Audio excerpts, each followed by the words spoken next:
पनवेल नगरपालिकेचं रूपांतर महानगरपालिकेत करण्यास मुंबई हायकोर्टाने परवानगी दिली आहे। पनवेल महानगरपालिका करण्याचा निर्णय एका आठवड्यात घ्या आणि त्याची प्रक्रिया पूर्ण करा असे आदेश हायकोर्टाने राज्य सरकारला दिलेत।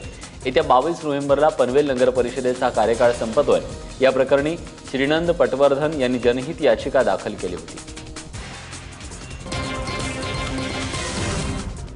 नागपूरमध्ये तथाकथित गोरक्षकांनी दडपशाहीने जागा बळकावल्याचा प्रकार समोर आलाय। नागपूरच्या डॉक्टर बाबासाहेब आंबेडकर उद्यानाची सरकारी जागा या गोरक्षकांनी बळकावल्याचा आरोप आहे।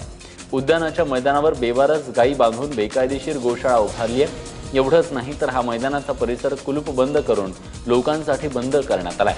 कथित गोरक्षक तिथे बसून लोकांना मैदानाचा वापर करण्यास मज्जाव करतायत। या प्रकरणी पोलिसांसह नागपूर सुधार प्रन्यासचे अधिकारी मौन बाळगून आहेत। त्यामुळे परिसरातील नागरिकांमध्ये भीतीचं वातावरण आहे।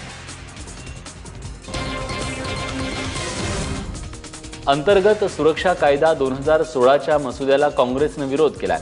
पोलिसांना अनिर्बंध अधिकार देण्याचा घाट घालण्यात येत असल्याचा आरोप काँग्रेसने केलाय। हा कायदा काळा कायदा म्हणून ओळखला जाईल, त्यामुळे या कायद्याला काँग्रेस तीव्र विरोध करेल असं काँग्रेसच्या सचिन सावंत यांनी म्हटलंय। लोकशाहीला बासनात गुंडाळण्याचे प्रयत्न सरकारने थांबवावेत, अन्यथा नागरिकांना सोबत घेऊन काँग्रेस लढा उभारेल असा इशारा सचिन सावंत यांनी दिला।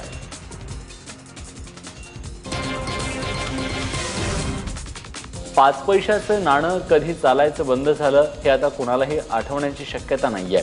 पण या 5 पैशानं सायखेडा बाजारात शेतकऱ्याला आयुष्यभर पुरेल इतकं दुःख दिलं। कांद्याच्या भावात ऐतिहासिक पडझड झाली आणि सायखेड्याच्या बाजारात सुधाकर दराडे नावाच्या शेतकऱ्याला फक्त 5 पैसे किलोचा भाव मिळाला। त्यामुळे हताश झालेल्या दराडेंनी कांदा न विकता परत आणला आणि उद्विग्न होऊन खत म्हणून तो शेतात फेकून दिला।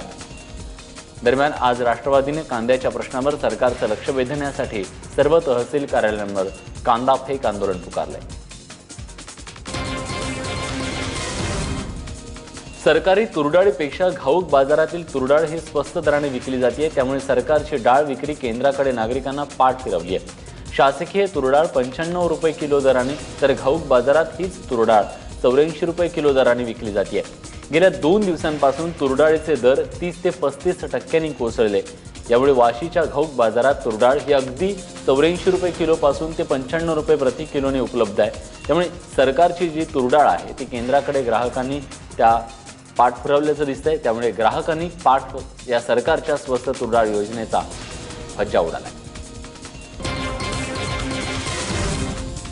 वेगळ्या विदर्भाला काँग्रेसचा पाठिंबा नाहीये असं विधान काँग्रेसचे प्रदेशाध्यक्ष अशोक चव्हाण यांनी केलंय।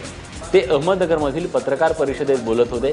जे काँग्रेस नेते वेगळ्या विदर्भाला पाठिंबा देतात ते त्यांचं वैयक्तिक मत असल्याचं त्यांनी म्हटलंय। महानगरपालिकेच्या निवडणुकीसाठी लवकरच काँग्रेस आपला उमेदवार निश्चित करेल असं अशोक चव्हाण यांनी सांगितलं। दरम्यान भाजपला गुंडगिरीला पाठिंबा असल्याचं म्हणत भाजप सरकारवरही त्यांनी टीका केली।